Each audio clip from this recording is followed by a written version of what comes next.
Assalamualaikum warahmatullahi wabarakatuh.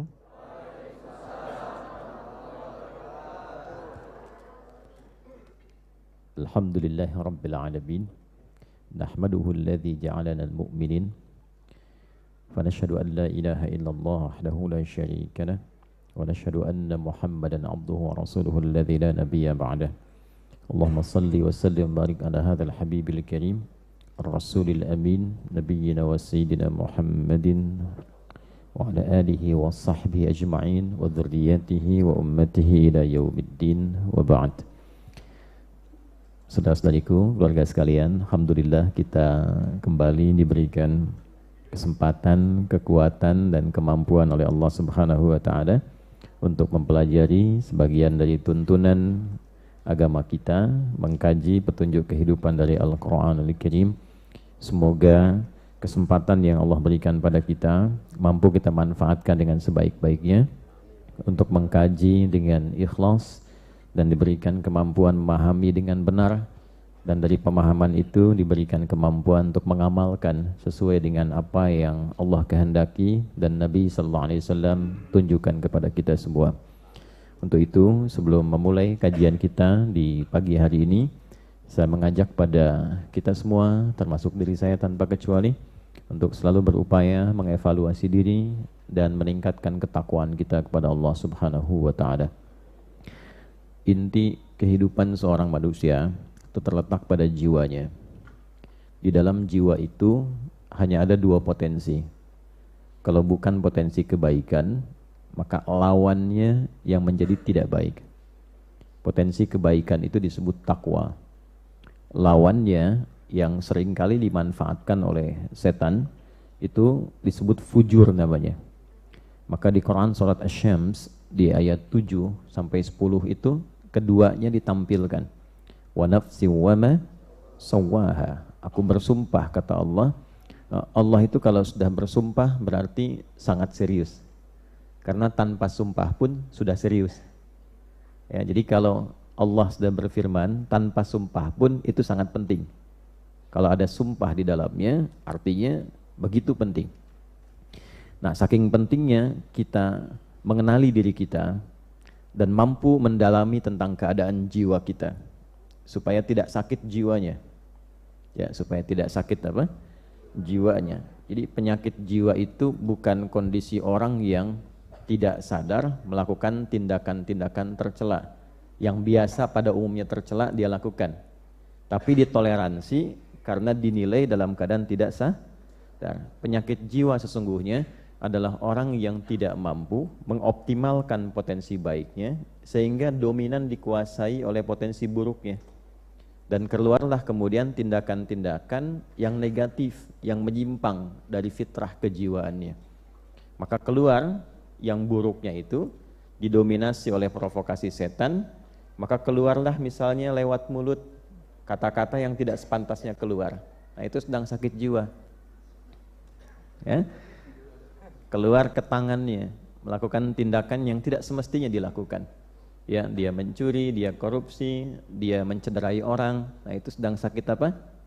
Nah, penampakan jiwanya sakit itu ada, kata para ulama, pada jawarihnya, pada anggota tubuhnya. Ya, karena cara kerjanya dari jiwa itu nanti akan ditembuskan kepada akal. Dari akal itu diteruskan ke seluruh bagian tubuh untuk bersikap. Oke? Nah, sikap yang kita kerjakan melalui anggota tubuh itu gambaran keadaan jiwanya. Ya, jadi kalau misalnya tampil sesuatu yang baik, artinya dominasi yang ada pada jiwanya itu begitu positif. Ya, sebaliknya bila yang keluar itu sesuatu yang tidak baik, ini menandakan ada persoalan serius dalam jiwanya. Itu poinnya. Karena itulah kemudian Allah begitu banyak di dalam Al-Quran membimbing kita. Dan bersyukurlah kita kepada Allah, satu-satunya kitab suci di muka bumi ini yang memberikan bimbingan langsung dan menerangkan secara detail tentang kondisi jiwa, cara bekerjanya seperti apa, cara mengeluarkan potensi baiknya bagaimana, cara mengevaluasinya seperti apa. Itu hanya Anda akan temukan dalam Al-Quran. Itulah inti kehidupan kebaikan disebut takwa. Karena itu sering kita temukan di dalam Al-Quran amanat-amanat untuk meningkatkan takwa. Meningkatkan itu artinya mengeluarkan potensi itu sebaik-baiknya. Meningkatkan jiwa yang baik untuk dibawa ke lisan, dibawa ke mata, dibawa ke telinga, dibawa ke tangan, dibawa ke kaki. Nah, untuk mengeluarkan potensi takwa itu kan butuh cara kan? Sama dengan kita mengeluarkan potensi ilmu harus belajar kan? Caranya belajar dengan membaca, menganalisis, memahami dari mulai pendidikan anak usia dini, kelompok bermain KB, TKA, TKB, habis itu S semua kan? SD, SMP, SMA, S1, S2, S3, S4, kerupuk 2 kan? Dingin semua tuh. Itu adalah cara. Nah, cara itu dalam bahasa Arab kalau dia luas, besar, itu disebut dengan syariat. Dari kata syari' artinya jalan. Bagaimana cara Bapak Ibu datang ke Masjid An-Nur ini? Melewati jalan. Nah, jalanan luas itu disebut syari' namanya. Kalau jalannya itu kecil, kadang berliku, itu thoriq namanya. Jelas ya? Nah, syari' jalan yang luas. Anda kesini caranya melalui jalan itu. Kita belajar pengetahuan melalui jalan menuntut ilmu. Nah, sama cara kita meningkatkan takwa, mengeluarkan butuh cara. Nah, cara kalau dikumpulkan dalam bentuk ajaran disebutnya syariat namanya. Maka kita temukan di dalam istilah Islam itu ada syariat Islam. Syariat itu cara kita meningkatkan takwa supaya takwa itu keluar membuat diri kita semakin lebih baik. Jadi orang itu kalau sudah berislam, mengerjakan syariat pasti jadi baik. Tidak ada orang Islam yang tidak baik, kecuali yang mengatakan dirinya muslim tapi tidak mengerjakan jalannya, sehingga tidak mampu berislam dengan cara yang baik. Bapak Ibu boleh cek, saya kan sering katakan di berbagai kesempatan, kenapa Islam itu ketika dituntun oleh Nabi Muhammad SAW dan dipraktekkan, dituntun dan dipertontonkan di kalangan masyarakat, dipilihkannya oleh Allah di tingkat kriminal yang tertinggi pada masa itu, sehingga disebut jahiliyah. Kenapa tidak di tempat orang-orang yang mungkin sebagiannya ada yang baik gitu, tapi dipilihkan yang memang tingkat kriminalnya paling tinggi untuk menunjukkan betapa istimewanya Islam itu. Bisa merubah orang yang tingkat kriminal tertinggi, titik nadir bahasa kerennya itu, yang paling buruk, tiba-tiba bisa berubah, bertransformasi bahasa kininya, menjadi pribadi terbaik yang kebaikannya melintasi zaman. Dikenal sampai sekarang. Padahal belum pernah ketemu. Ya kan? Pernah ketemu Umar enggak? Bukan Umar yang jualan soto itu bukan ya. Umar bin Khattabnya. Belum pernah kan? Ya, tapi kan sampai hari ini kita dapati namanya kan, sampai nama itu diduplikasi, ditiru. Pengen punya nama anak ya, namanya Abu Bakar. Pengen punya nama anak Umar. Ada nggak yang namanya Abu Dzar Al-Ghifari? Ya, padahal Ghifar itu dulu itu adalah kota begal. Ya, jadi semua orang yang suka begal itu di kampung Ghifar. Al-Ghifari itu artinya kampung begal. Ya. Pimpinannya Jundub bin Junadah gitu. Jadi kalau Abu Dzar Al-Ghifari itu asalnya adalah seorang yang berasal dari kota begal. Tapi banyak kan yang pengen pakai nama itu. Karena setelah masuk Islam, tiba-tiba beliau berubah jadi orang baik, yang kebaikannya luar biasa, dan merubah kampungnya dari kampung begal menjadi kampung terbaik di masanya. Dan itu viral, sehingga bangga dengan nama daerahnya. Itu sebabnya kalau orang baik itu jadi begitu baik dan dikenal kebaikannya, maka ada cahaya di kampungnya, sehingga warga kampung merasakan cahaya itu, dan nama kampungnya pun berubah jadi baik. Seringkali nama tokohnya tidak disebutkan, nama daerahnya yang disebutkan. Misal Imam Al-Bukhari, kan Bukhara itu, nama aslinya kan Muhammad.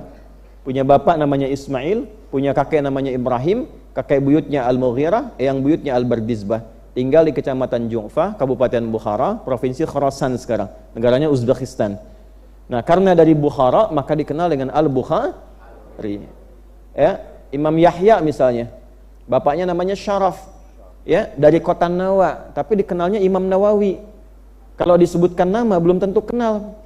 Ya, ada Syekh Yahya, kenal enggak? Enggak, saya kenalnya Nabi Yahya gitu ya. Ya. Tapi kan kalau disebutkan Imam Nawawi, kenal nggak? Tahu, ada kitabnya, ya Al-Arba'in, Riyadhus Shalihin, dan seterusnya. Nah demikianlah kemudian kita, kalau mampu kita mengeluarkan sifat-sifat kebaikan dalam wujud takwa itu dengan jalan syariat. Apa syariat itu wujudnya? Itu yang kita sebut dengan ibadah. Karena itu dalam sholat ada takwa, dalam puasa ada takwa, dalam umrah haji ada takwa. Dzalikal kitabul la hudallil. Nah, siapa mutakin orang takwa itu? Ayat 3-nya. Alladzina yu'minuna bil ghaibi wa yuqimunas.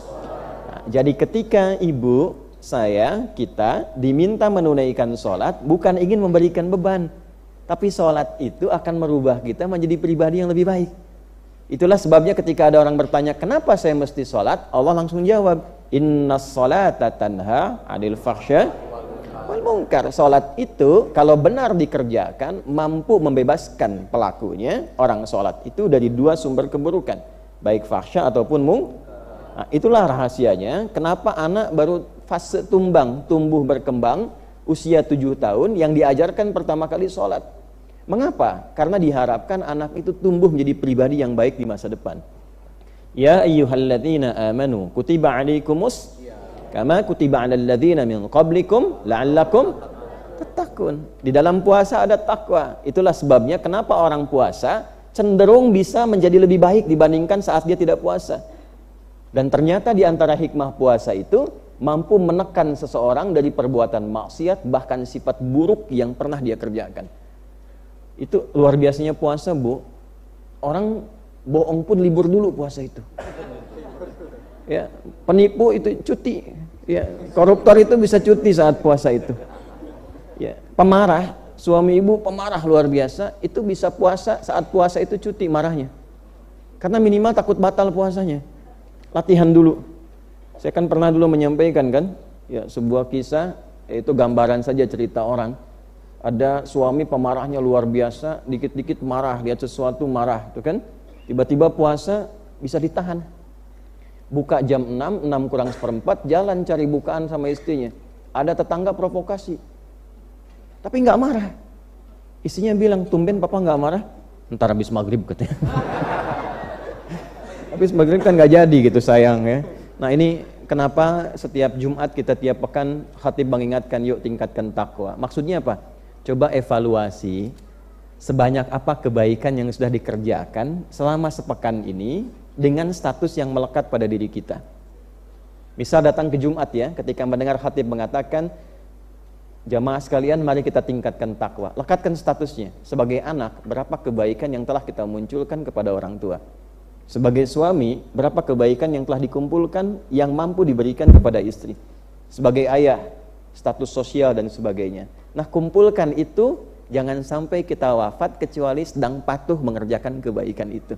Itu diantara rahasia, kalau sudah jadi muslim, pasti insya Allah jika Islamnya benar, syariatnya benar, terkumpul kebaikan dalam dirinya, dan kebaikan yang menghasilkan pahala itu disebut dengan hasanah, dan dengan hasanah itulah kita pulang di dunia sampai ke akhirat. Maka doanya, Rabbana atina fid dunya wa fil akhirati waqina. Nah, untuk menjalani syariat itu perlu ada petunjuk. Karena bapak ibu pun lewatin jalan tapi nggak pernah lihat petunjuknya mana ke Masjid An-Nur, itu bisa nyasar ke tempat lain. Nah, petunjuk untuk menggali syariat jalan hidup itu adalah Al-Quran. Nah, dengan itulah kita mengaji Al-Quran, diharapkan dengan kajian-kajian ini membuat kehidupan kita lebih baik dan benar dalam meniti jalan lurus sampai kita pulang mendapatkan kebaikan. Doa kita tiap hari 17 kali, Bu. Kita bacakan, ihdinas siratal mustaqim. Tunjukkan kami jalan yang lurus. Nah, siratal mustaqim itu ini intinya Al-Quran. Siratal ladzina an'amta alaihim ghairil maghdubi alaihim waladdallin. Nanti ditafsir di surat An-Nisa, ulaikal ladzina an'amallahu alaihim minan nabiyyina was-siddiqina wasyuhada'i was-salihin wa hasuna ulaika rafiqa. Nah, orang-orang yang diberi nikmat itu cirinya nanti ada 4 golongan. Ya, 1 para nabi, 2 syuhada. Awas hati-hati. Kemudian ada siddiqin, kemudian ada sholihin. Pilih kalau jadi baik, ingin baik, maka 4 pilihannya. Jadi Nabi sudah nggak mungkin ya. Hati-hati loh. Hati-hati. Ya, syuhada masih mungkin wafat dalam keadaan syahid. Syahid itu kan ada 3 nanti.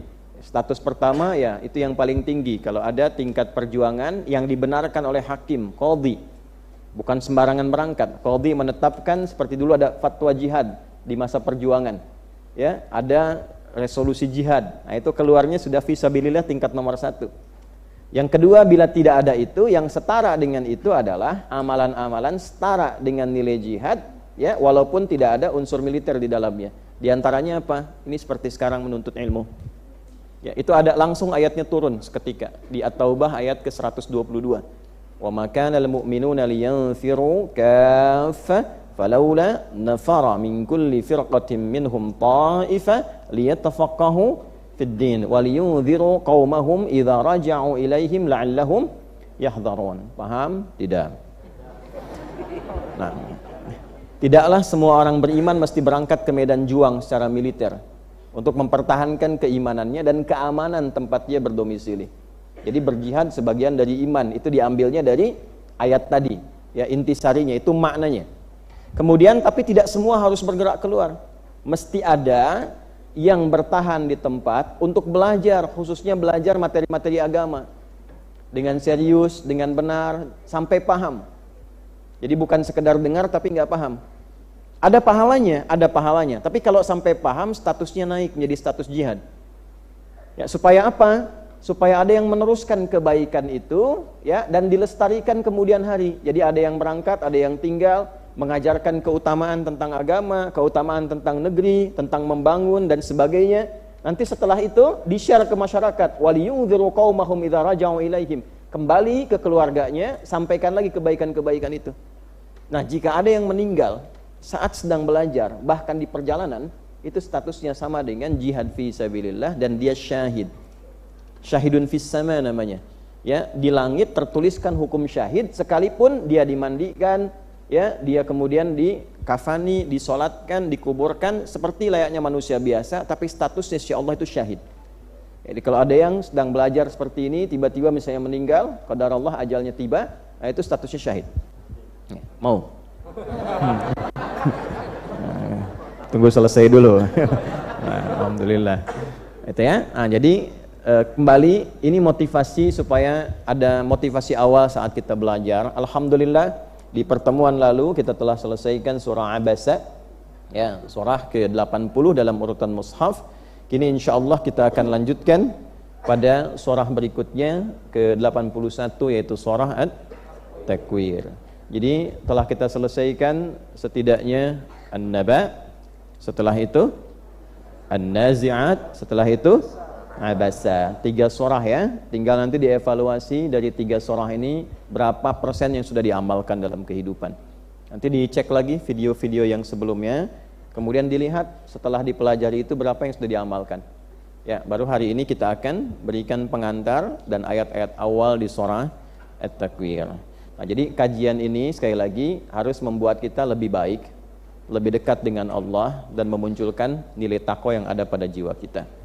Untuk itu, mari kita memulai dan saya harap kita bisa fokus karena waktu hari ini begitu padat, ya. Dan sebelumnya saya harus meminta maaf karena ada rencana di pertemuan sebelumnya untuk diundur ke tanggal 11. Namun hari ini tetap dilaksanakan seperti semula karena ternyata kegiatannya yang berubah, ya. Namun demikian alhamdulillah Allah berikan kesempatan pada kita dan semoga diberkahi oleh Allah Subhanahu wa taala. Untuk itu keterangan yang sebelumnya saya cabut dengan hadirnya saya hari ini. Ya.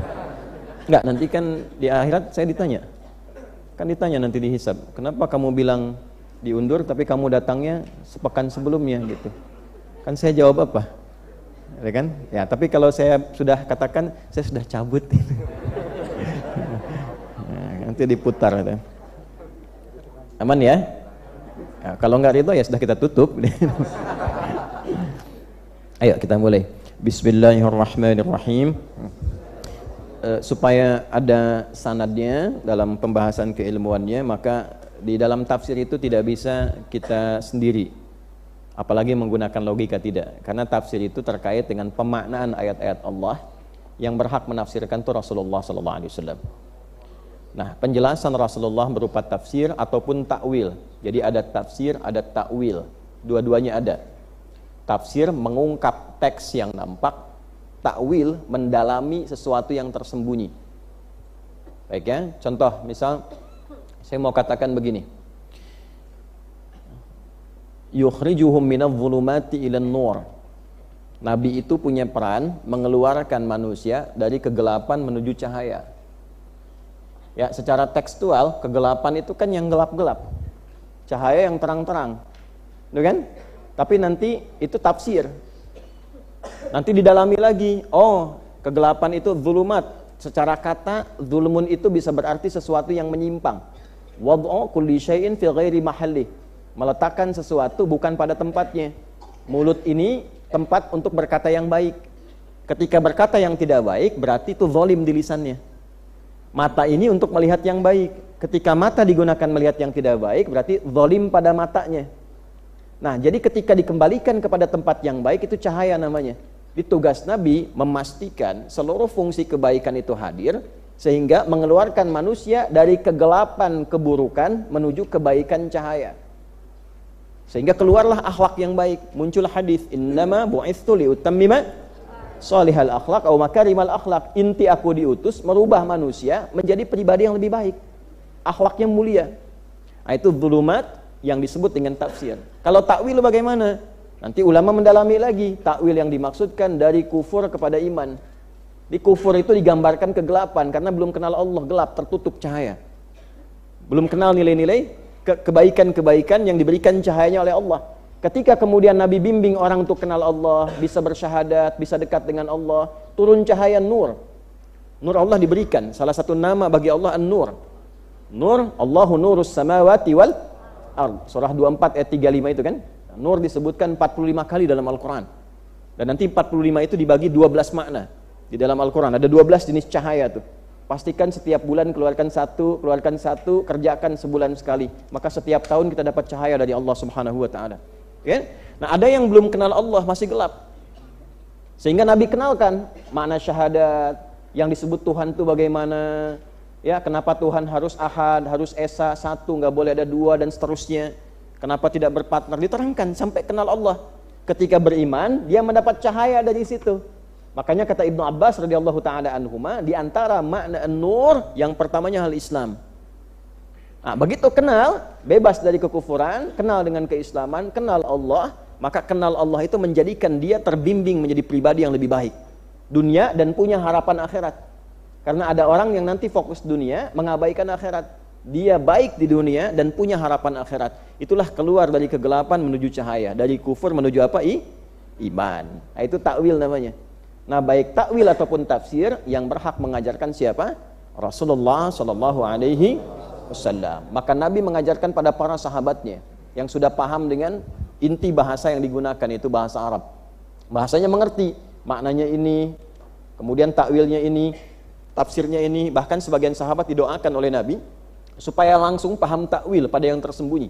Seperti Ibnu Abbas radhiyallahu taala anhuma. Nabi langsung doakan, Allahumma faqihhu fid din wa 'allimhu ta'wil.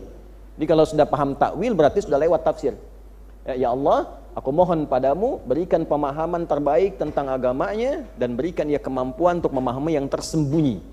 Jadi kalau yang tersembunyi saja sudah paham, ya apalagi yang tampak. Jadi baru disebutkan satu kata, mengerti arahnya kemana nih. Nah, itu kemampuan demikian. Boleh nanti ambil oleh orang tua menjadi doa untuk anak misalnya. Ya, anaknya doakan setiap mau belajar, malam mau tidur, dipegang kepalanya, doakan. Bangun, pegang dadanya. Ya, supaya keadaan dirinya hidup dengan cara yang baik dan tidur dalam keadaan yang dilindungi oleh Allah Subhanahu wa taala. Dibiasakan pegang. Berangkat demikian, doakan. Kalaupun sudah jauh, minta sama Allah. Nah, itu diantara satu cara yang bisa kita lakukan untuk menjadikan pribadi-pribadi lebih baik. Nabi mengajarkan pada para sahabat, di antara sahabat ada yang jadi ulama banyak. Jadi enggak semua sahabat, kurang lebih 12.000 orang jadi ulama semua, tidak. Ada yang pedagang, kan? Ada yang tetap jadi petani, ada yang di militer berkarir, ya, ada yang di kehakiman dan sebagainya, banyak. Yang jadi ulama ada. Nah, dan di antara ulama ini mewarisi ilmunya Nabi SAW. Dan Nabi tidak mewariskan harta. Jadi nggak ada para nabi mewariskan harta. Maka turunlah hadis Nabi sallallahu alaihi wasallam diriwayatkan oleh sahabat Abu Darda radhiyallahu taala anhu dari Nabi sallallahu alaihi wasallam mengatakan, ya, man salaka tariqan yaltamisu fihi ilma sahhalallahu lahu tariqan ilal jannah wa innal malaikata la tadau ajnihataha ridan li talibil ilmi wa inna talibal ilmi yastaghfiru lahu man fis samawati wa man fil ardi hatta al-hitan allati fil bihar wa innal ulama'a, ini poinnya, warathatul anbiya'i wa innal anbiya'a lam yurisu dirhaman wala dinara walakinnahum warathul ilma, ini poinnya. Ya, maka siapapun yang menempuh jalan untuk belajar dengan cara yang benar, maka setiap jalannya Allah perintahkan pada malaikat, tuliskan kerja kerasnya untuk meringankan langkah dia ke surga saat hisab. Saking tingginya ya nilai kita belajar itu. Kemudian diperintahkan, malaikat bentangkan sayapmu, anugerahkan ridha kepada setiap penuntut ilmu itu. Nah, di antara ridhanya permohonan ampunan pada Allah, ampuni si fulan, ampuni si fulana, sampai semua makhluk, sampai yang di dalam lautan diperintahkan. Hanya kan sifatnya gaib. Oh, kalau ibu ketahuan mau lewat ada ayam, ya Allah ampuni ibu ini, nah, ibu nggak jadi. Kan? Itu gaib sifatnya, karena setiap hewan itu punya tasbihnya sendiri. Nah, kemudian syahidnya apa? Wa innal ulama'a, kalau mau serius belajar, nanti itu menghasilkan satu ilmu yang bersanad. Jadilah alim, jamaknya ulama. Nah, jadi ulama itu nggak mudah. Ya, di antara cirinya apa? Dia mewarisi ilmunya Nabi dan tidak banyak berpikir tentang harta, karena Nabi tidak mewariskan harta. Bahkan 1 dirham pun, apalagi 1 dinar. Tidak rupiah, apalagi dolar dan sebagainya. Tidak ada. Tapi Nabi wariskan ilmu. Nah, warisan ilmu Nabi itulah yang diteruskan oleh ulama di zaman Nabi, sahabat kepada tabi'in, tabi'in kepada tabi'ut tabi'in, itu terjaga polanya. Jadi ada tentang tafsir, ada ilmunya, cara menafsirkan bagaimana, ini polanya. Supaya tidak sembarangan menafsirkan. Kalau nanti sembarangan, setiap orang punya pendapat. Dan ketika semua orang punya pendapat, maka pedoman beragamanya tidak kokoh. Besok-besok nanti ada yang sholatnya beda. Besok-besok nanti ada yang sholatnya pakai penerjemah di sampingnya. Itu kan? Besok-besok nanti kiblatnya bisa berubah-ubah. Tapi karena agama ini terjaga dengan sanad, ada 3 keunggulan umat Islam ini. Yang pertama adalah sanad, ya, agamanya terjaga dengan silsilah yang diwariskan, yang bisa dilacak, dahsyatnya tuh bisa diketahui di generasi ini orangnya siapa, sosoknya fiktif atau nyata, dia lahir di mana, keunggulannya apa, kekurangannya apa, sampai segitunya. Dan itu ada kitabnya. Ada kitabnya. Bisa kita lacak tuh. Ya, Syiarul A'lam Nubala 29 jilid. Diterangkan tuh, si fulan lahir di sini, tempatnya di sini, bapaknya di sini, kakeknya ini, kehidupannya begini, keilmuannya seperti ini, gurunya ini, muridnya ini, sampai sebegitunya. Di mana ada agama yang menunjukkan silsilah ajaran agamanya sampai detil ke orangnya, sampai ke tempatnya, dan situsnya masih bisa ditemukan sampai sekarang. Jadi kalau diterangkan seperti itu, belum yakin Anda dengan kebenaran Islam, dengan cara apa lagi diterangkan? Dan silahkan dibandingkan. Nah, karena setiap ulama itu menyebar, maka untuk memudahkan mereka menulis kitab-kitab, menyampaikan metodologi, cara menafsirkan itu ini, kaidahnya seperti ini, diajarkanlah itu kemudian lewat ulama-ulama yang lain, disampaikan melalui sanad sampai kepada kita. Karena itu ketika mengaji tafsir, biasanya baik orang yang sudah mengajar biasa syekh ataupun juga muridnya mau mengajar, dia bersandar kepada penafsiran para mufassir, baik kitabnya dibawa ataupun tidak dibawa.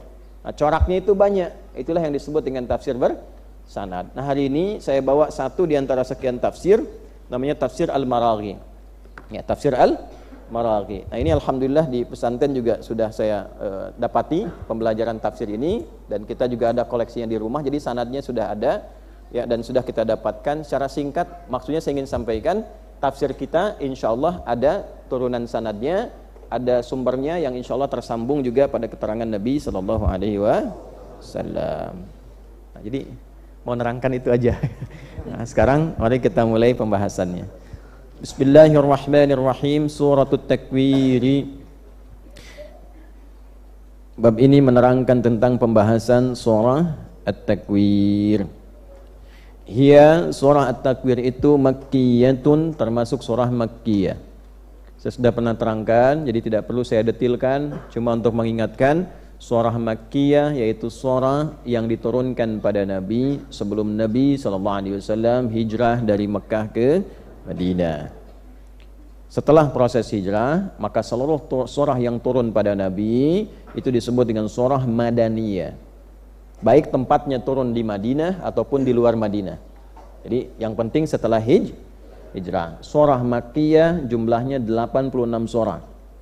Berapa jumlahnya? 86. Ya, jadi kalau ada lewat mobil tuh 86 gitu ya. Nah, Anda boleh ganti Makkiyah gitu ya. Untuk menghafal. Nah, selebihnya 28 surah itu Madaniyah. Jadi 86 surah turun sebelum Nabi hijrah sallallahu alaihi wasallam dari Mekah ke Madinah. Setelah beliau hijrah turun 28 surah setelahnya. Di total jumlah 114.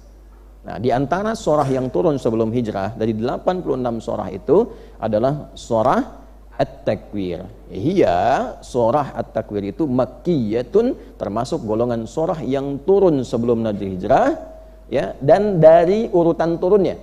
Kalau di urutan mushaf ke-81, urutan turunnya di urutan yang ke-7. Nah, ngaji begitu. Jadi ada materi-materi lain yang disatukan. Jadi nanti ada hikmah. Ada surah-surah berdasar urutan turun. Nanti dari urutan turun ini setelah terkumpul, nah, malaikat Jibril alaihissalam diberi perintah oleh Allah untuk mengurutkan seluruh surah ini dengan urutan yang khusus untuk menjaga keautentikan Al-Quran. Jadi nanti ada algoritma di dalamnya yang menjaga keutuhan Quran. Jadi kalau orang mencoba merubah satu huruf saja ketahuan.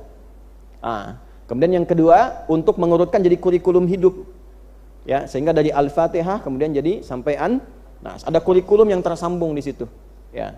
Nah, ini yang pertama, misalnya kita ambil contoh saja, ada surah Al-Alaq, ya. Satu ada Al-Alaq.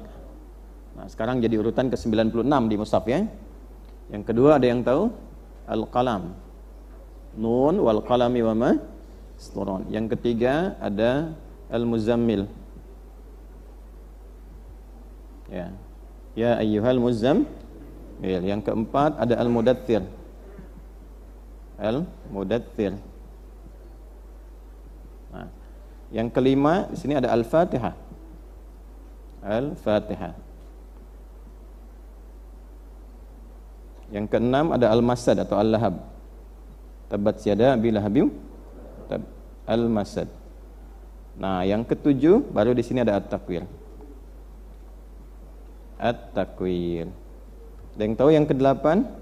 Al-A'la. Ya. Ada tahu yang 9? Ada Al-Lail. Tahu yang ke-10? Al-Fajr. 11 Ad-Duha. 12 Al-Insyirah, dan seterusnya. Ya. Nah, nanti ada hikmah di sini. Di antara sahabat yang menghimpun surat-surat berdasarkan turun, dicatat tuh sahabat Ali bin Abi Thalib radhiyallahu taala anhu, untuk menggali hikmah kenapa turun dalam peristiwa ini, apa sebabnya. Nah, nanti korelasinya apa dengan kehidupan kita, sehingga melahirkan sebuah rumus namanya al-ibaratu bi umumil lafzi la bi khususis sababi. Hukum itu terlahir dengan keumuman lafaz yang turun dari ayat itu, bukan karena sebabnya. Sebab itu hanya menjadi contoh kalau ada peristiwa semacam ini terjadi lagi ke depan, cara menyelesaikannya seperti ini. Paham? Baik, ya? Nah, ini urutan turunnya. Berarti kita dapatkan urutan ke-7. Nah, jadi kalau kita mengerti nanti nyambung ke sejarah. Misalnya baca Al-Bukhari, kan?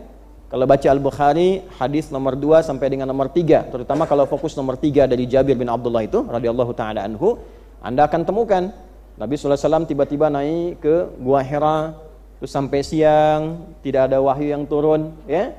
Lalu beliau memutuskan untuk turun dulu. Itu setelah periode 3 surah turun. Al-Alaq sudah turun, Al-Qalam turun, Al-Muzammil turun.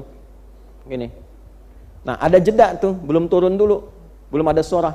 Nah, 3 ini malaikat Jibril itu masih menyamar menjadi laki-laki datangnya, dalam bentuk laki-laki rupanya, bentuk manusia, datang menyampaikan pada Nabi, belum menampakkan bentuk asalnya, bentuk aslinya.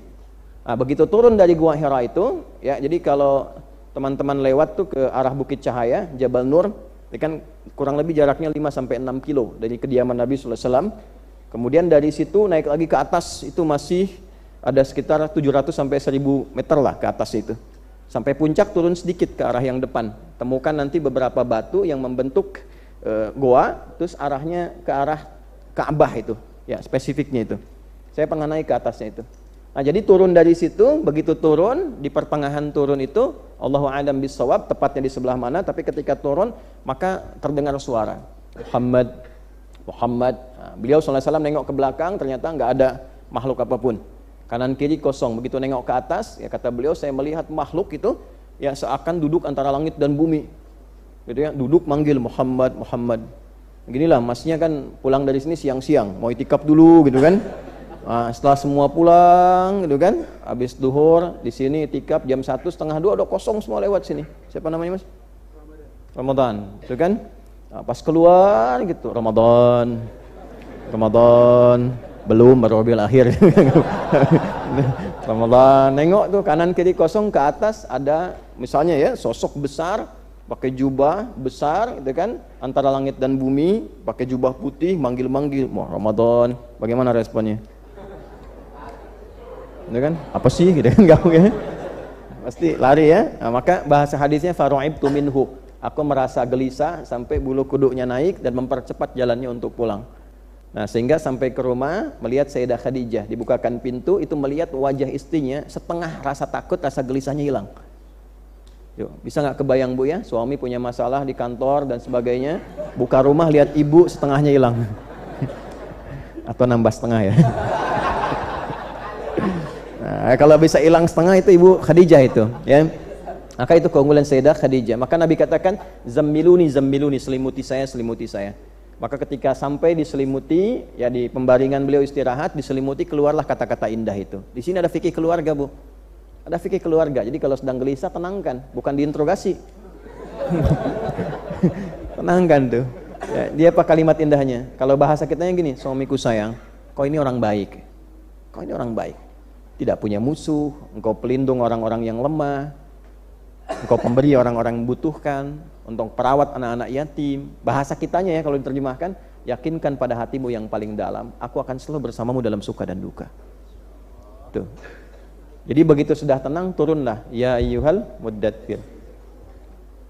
Tuh.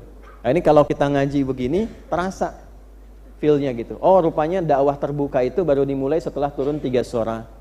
Terus ini berapa lama? Jadi tidak singkat. 3 tahun 6 bulan kurang lebih pembekalan Nabi sebelum dakwah terbuka. Itu Nabi diberikan dulu pemahaman al-alaq seperti apa, al-qalam bagaimana, al-muzammil seperti apa, sehingga ada ilmunya dulu. Ya, seperti itulah berdakwah. Jadi bukan tiba-tiba lompat, ya. Baru belajar hari ini besok jadi mufti misalnya, tidak demikian juga ya, ada proses. Nah, setelah itu ada al-Fatihah, ada al-Masad, kemudian ada at-takwir. Yang ke-7. Nah, dalam turunnya at-takwir ini ada periode dakwah berarti sudah terbuka. Di sini baru di kalangan keluarga dekat saja. Ya, wa anzir asyiratakal aqrabin. Jadi Nabi baru mengingatkan keluarga terdekatnya saja. Nah, ketika diingatkan keluarga terdekatnya itu tentang Allah, tentang keislaman, dikumpulkan keluarganya, diundang oleh Nabi, yang protes kan Abu Lahab. Ya, makanya turun surat Al-Masad. Tabat yada Abi Lahabim wa tab. Abu Lahab sampai mengatakan, "Untuk urusan begini kamu undang saya kan sibuk Muhammad. Bisnis saya ini terganggu, cuma diundang begini habis waktu." Bahasa kita time is money gitu kan. Ya, Abu Lahab udah pandai itu, gitu ya. Ya, waktu itu adalah uang saya habis gara-gara dipanggil kamu begini. Niaga saya terganggu gitu kan. Nah, makanya turunnya langsung respon dari Quran, memprovokasi saudara yang lain, istrinya pun provokasi seperti kayu bakar. Makanya disebut hammalatal hatab. Tabat yada Abi Lahabim. Langsung direspon, "Ma aghna anhu maluhu wa ma." Jadi harta yang dibanggakan, pekerjaan, profesi yang disampaikan pada Nabi yang katakan kamu mengganggu nih. Niaga saya terganggu, profesi sebagai pebisnis ya tercoreng dan sebagainya, cuma karena diundang begini, langsung direspon oleh Al-Qur'an. Tidak akan pernah memberi manfaat apa yang kau banggakan itu, baik hartamu ataupun status sosialmu dengan pengingkaranmu itu. Ya, dan tahukah Anda, kita ternyata beliau ini termasuk orang paling tampan di zamannya. Saking tampannya kayak nggak ada celak di wajahnya, Bu. Ya. Ibu nggak akan temukan komedo apalagi komodo tuh di wajah tuh. Bersih, halus. Ya, dalam bahasa Arab itu bersih, halus itu disebutnya lahab. Kayak api yang betul-betul bersih gitu, tidak ada celaknya. Api kalau sudah biru kan bersih kan?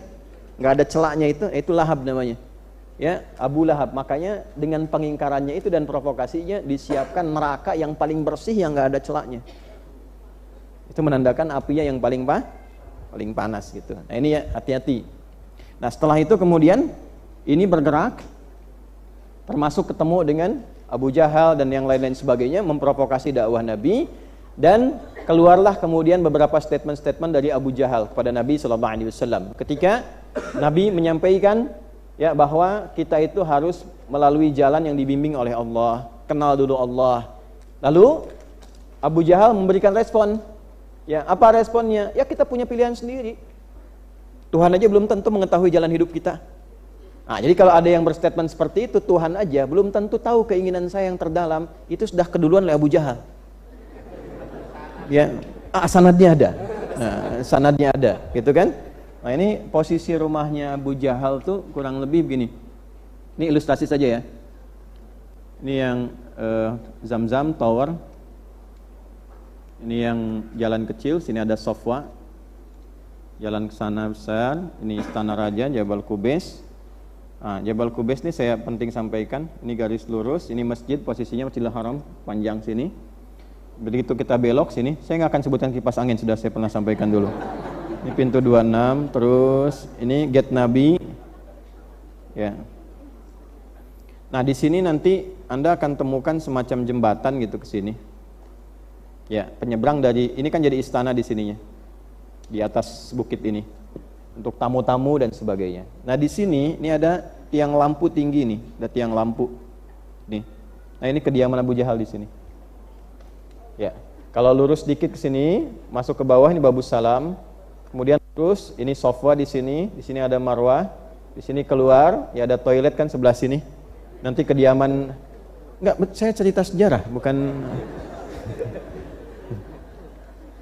Nah, di sini nanti ada kehidupan Nabi dengan Sayyidah Khadijah. Di sini nanti ada rumah Nabi, tempat dilahirkan, di atasnya ada bukit. Yang ini kemudian disamarkan jadi perpustakaan. Di Anda bisa terilustrasikan kalau Nabi mengundang berarti ke sini gitu. Tempat hidupnya, di sini tempat lahirnya. Ya, undangannya ada di daerah sini, dekat Marwah, pintu Marwah di depan nih. Di kebayang ini Abu Jahal. Nah, Abu Jahal ini memprovokasi nanti ya kepada Nabi SAW ketika Nabi sedang berdakwah, artinya kan di area dekat Ka'bah. Kalau area dekat Ka'bah kan di sini. Ini langsung dari masuk sini, lewat sini ketemunya nanti Hijr Ismail, dimulai tawaf.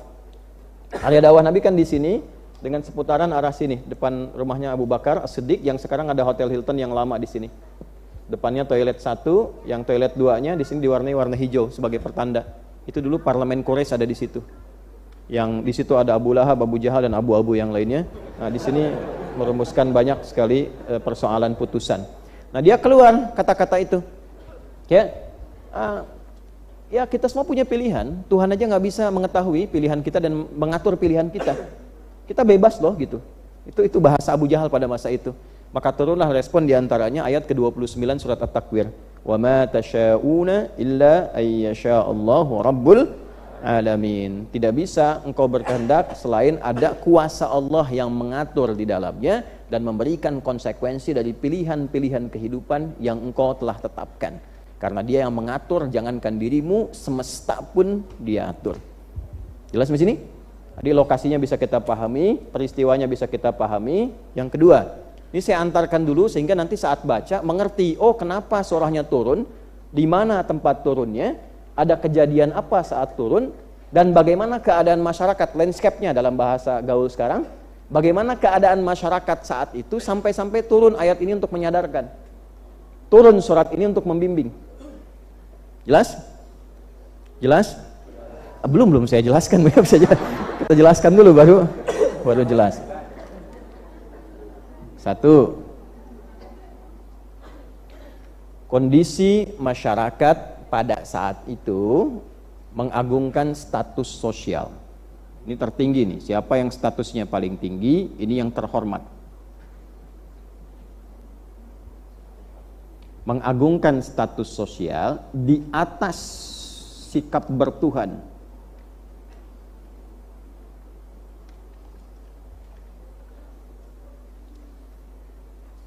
Ya?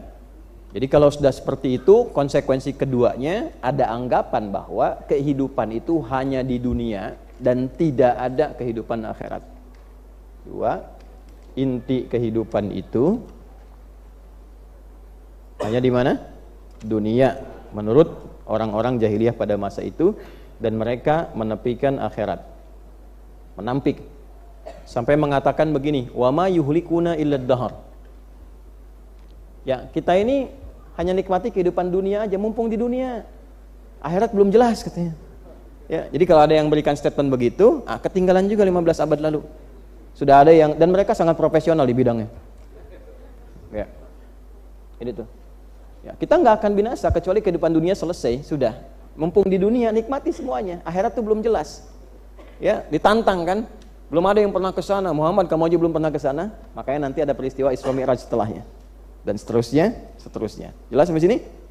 Wah, termasuk nanti mengatakan kalaulah yang dibawa Muhammad itu baik, tentu orang-orang tua kita, orang-orang sebelumnya, ya tentu akan menerima kebaikan-kebaikan itu. Sudah mengerjakan lebih awal. Lau kana khairah la sabaquna ilai. Ya, mereka mengatakan demikian. Makanya nggak ada kaidah fikih mengatakan begini, kalau baik pasti orang dulu sudah mengerjakan sebelumnya. Itu nggak ada kaidah fikih seperti itu. Karena itu kaidah jahiliyah. Nggak dipakai dalam fikih. Ya kan dalam fikih itu ada kaidahnya sendiri. Ya, ada 5 nanti kita akan kenal.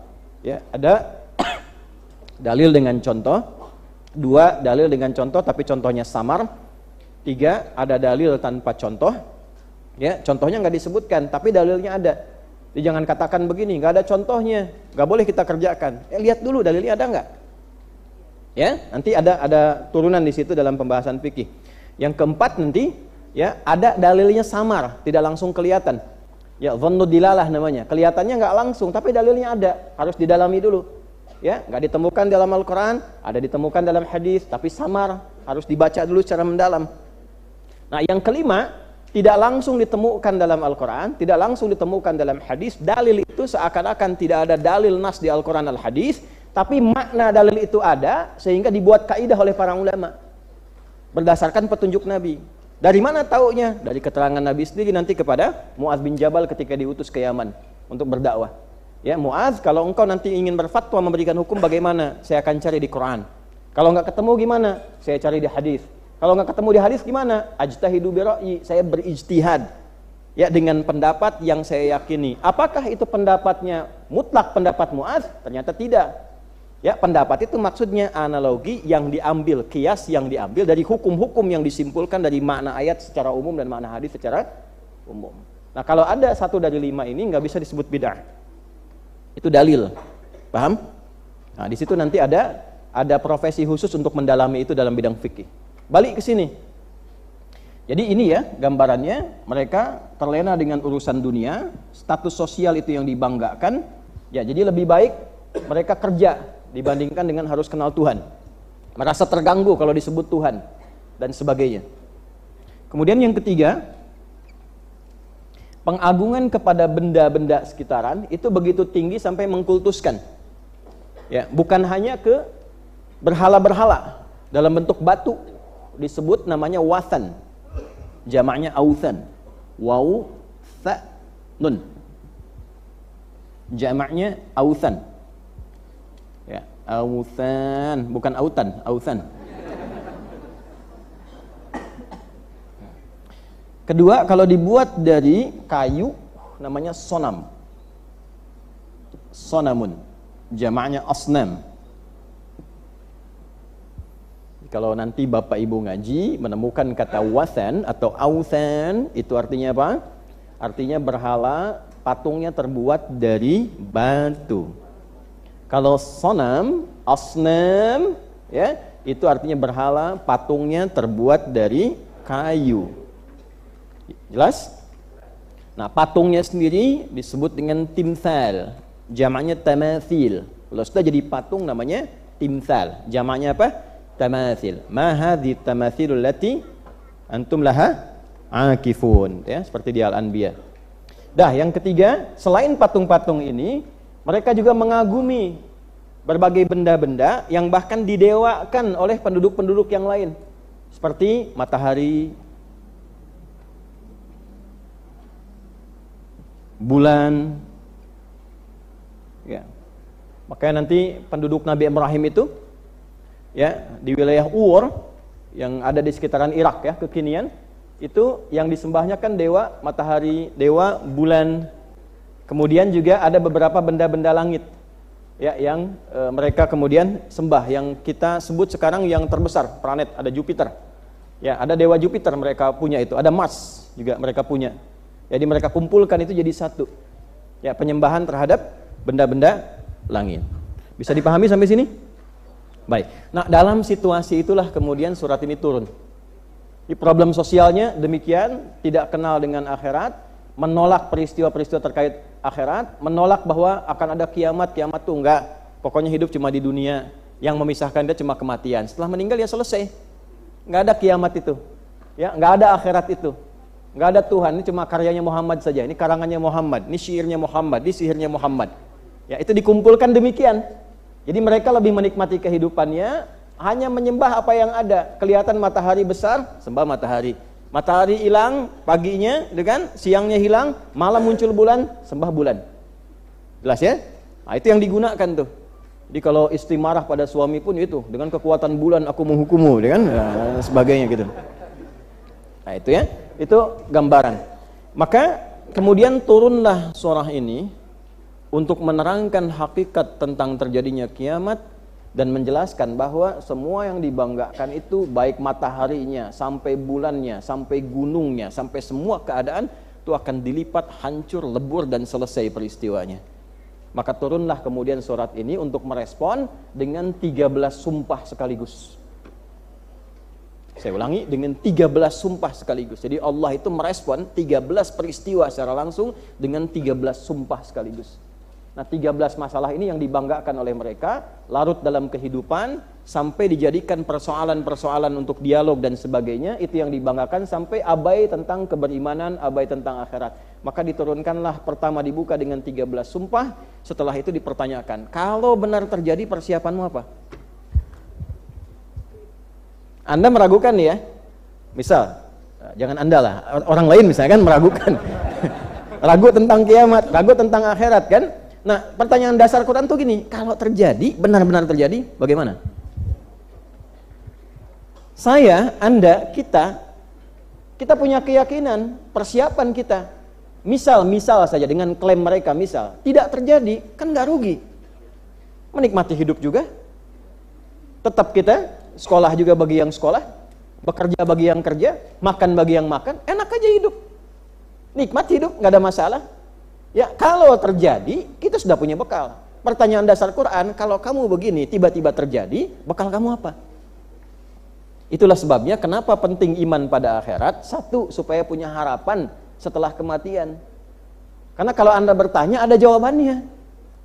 Nanti setelah meninggal bagaimana? Dijawab, ada alam lain setelah meninggal. Prosesnya begini, sampai kehidupan akhirnya. Di Quran itu jelas semua dan tuntas. Nah, kalau Anda tolak, itu pun ditanya, setelah meninggal kemana? Tahu. Yang penting sekarang aja nikmati. Itu kan urusan lain. Gak ada jawaban kan? Gak ada jawaban. Nah, kita tuh punya jawaban. Yang kedua, dengan meninggal ada alam lain itu berlaku hukum yang sepenuhnya berkeadilan. Sehingga persoalan-persoalan yang tidak tuntas dalam urusan dunia diselesaikanlah secara adil dengan hukum akhirat. Nah, sebab kalau nggak ada hukum akhirat, semua orang terdolimi dalam konteks dunia itu merasa nggak ada keadilan. Di mana keadilan Allah kalau begitu?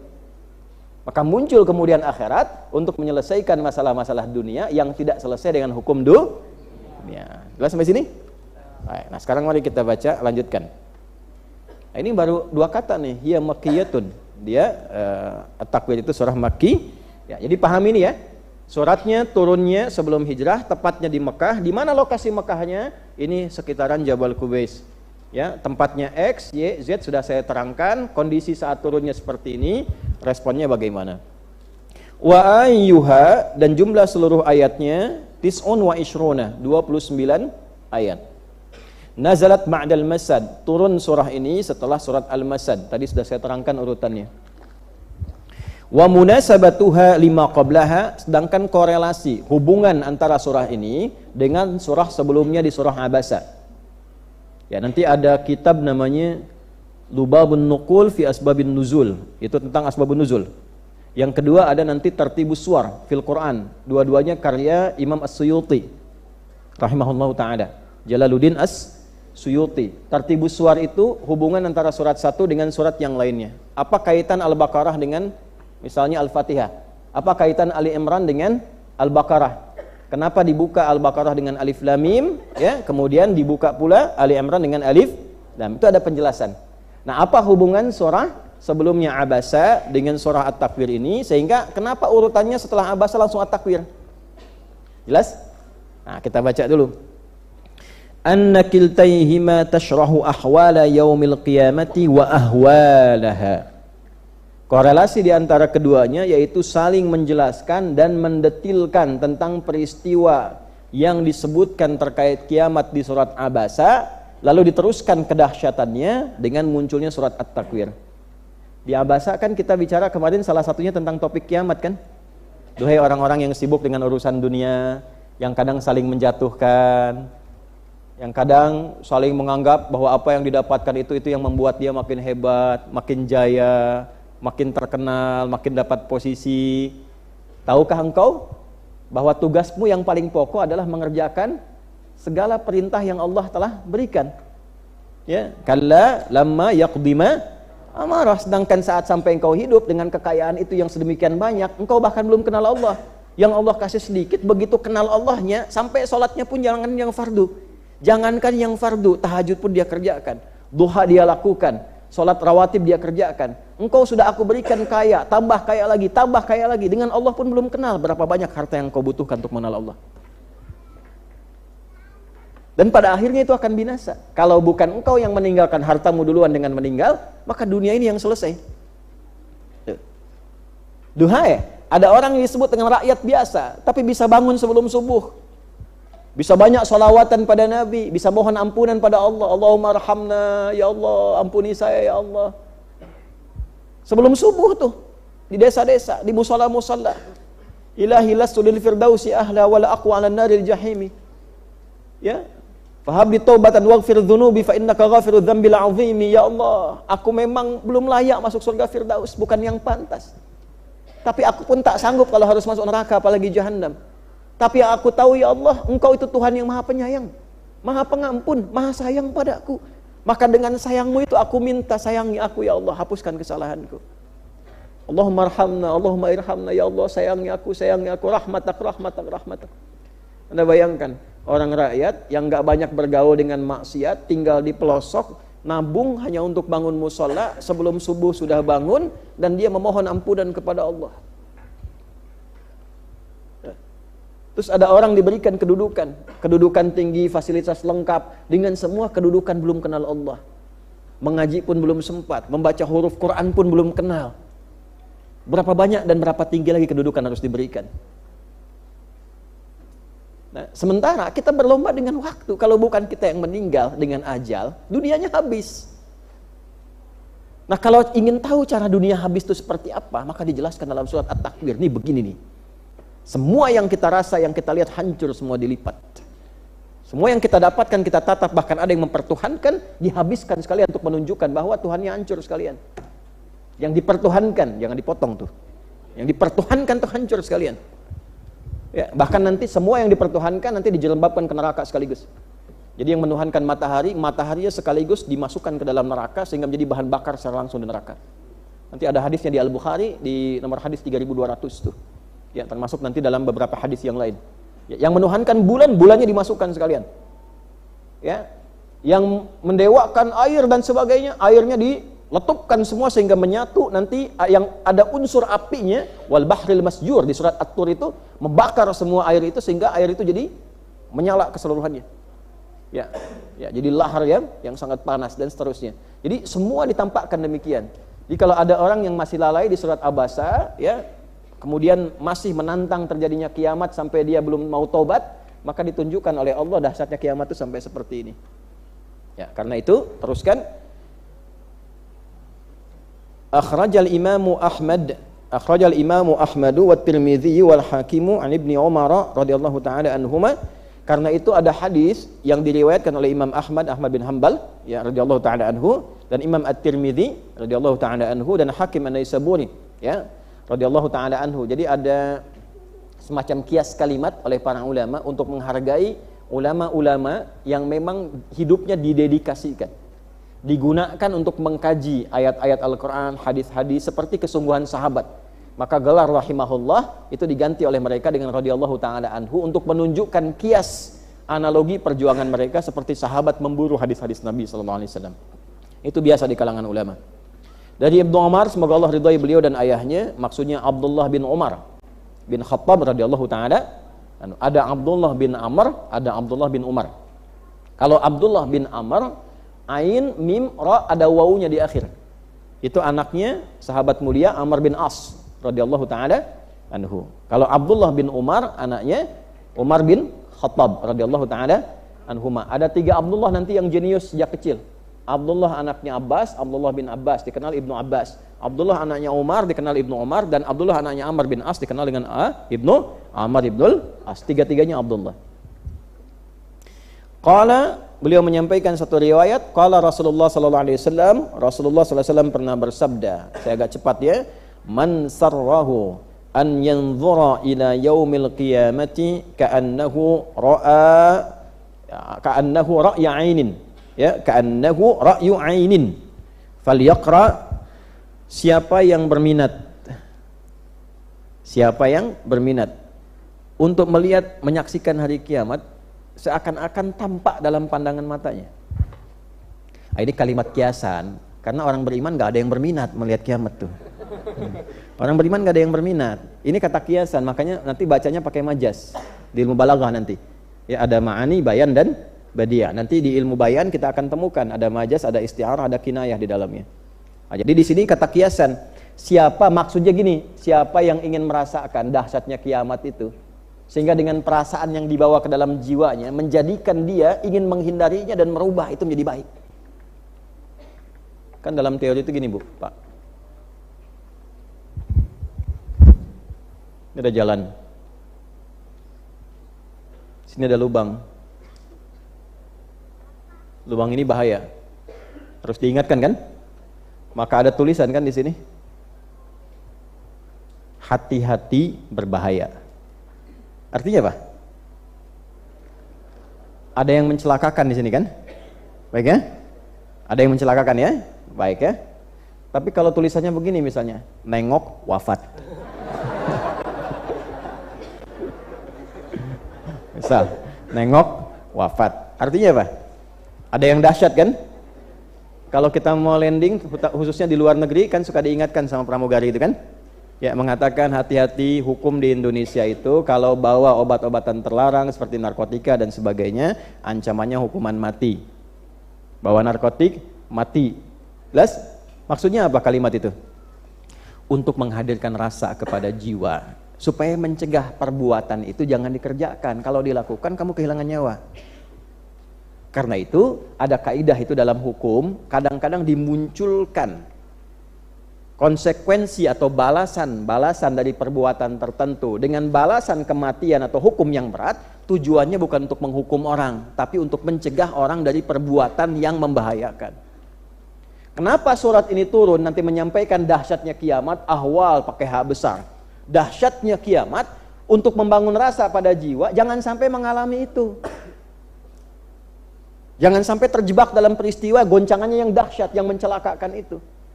Karena itu bagaimana caranya? Nanti solusinya di ayat ke-14 dan seterusnya. Siapkan bekal, bangun jalan yang baik dan sebagainya. Nah, kalau Anda ingin merasakan itu, membangun rasa pada jiwa, ada 3 surat yang Nabi sebutkan, membuat kita semakin menjadi lebih baik dan ingin menghindari dahsyatnya kiamat. Apa 3 surah itu? Maka Nabi mengatakan silahkan baca. Ya. Faliyaqra, maka hendaklah ia baca idza syamsu kuwirat. 1 surah At-Takwir. Yang kedua idza samaa'u fatarat. Surah Al-Infitar. Yang ketiga idza samaa'u syaqqat. Surah Al-Insyiqaq. 3 surah itu. Ya. Nah, ini cara baca Nabi yang diwariskan pada para sahabat, pada para ulama dan pada ahli Al-Qur'an. Jadi ada level bacaan yang kalau sudah baca bukan sekedar dibaca. Idza syamsu kuwirat, baca aja. Enggak ada rasa pada jiwa. Ya, jadi nanti ada 3 tahap dalam interaksi Al-Qur'an itu. 1, tahu baca. Tapi belum ada rasa. Walaupun getarannya sudah ada, bisa baca, getarannya ada. Kadang-kadang pengen nangis kan? ke bawah. Kadang-kadang indah kenikmatan bacaannya itu. Level pertama ini yang membuat kita bisa baca namanya qiraah. Apa namanya? Orangnya qari. Ya, qari. Jadi qiraat itu artinya tata cara membuat kita mampu bisa membaca. Sehingga tahapan perintahnya disebut iqra. Bacaannya qiraah. Dulu ada metode namanya qiraati. Ya, nanti di antara muridnya pencetusnya Kiai Dahlan yang dari Semarang itu. Nanti Kiai Dahlan itu punya murid-murid, di antara muridnya nanti ada yang belajar ke situ dari Jogja lalu membuat iqra. Ya, pecahan dari situ tuh turunannya, membuat iqra. Nah, di iqra, di qiraati itu kan belajar baca tuh. Dari huruf ke huruf, dari kemudian merangkai kalimat, dikeluarkan dari ayat Qur'annya supaya bisa baca. Ya. Dakhala wa kharaja. Pernah lihat ya? Ya, fataha misalnya wa ghalaqa dan seterusnya. Supaya dari bisa baca, nanti iqra lebih diturunkan lagi sampai ke awal-awal huruf bunyi. Ya, saya kan kita sering bacanya kayak itu kan dulu kan. A fatha a gitu kan. Fa fatha fa lam dhamma u lu apa lu ya. Nah, itu dibalas lagi sama yang di sana dan seterusnya. Kan kayak gitu dulu ya. Dari A kemudian ke Ba, ke Ta sampai ke Ya dan seterusnya. Nah, setelah bisa baca, naik level.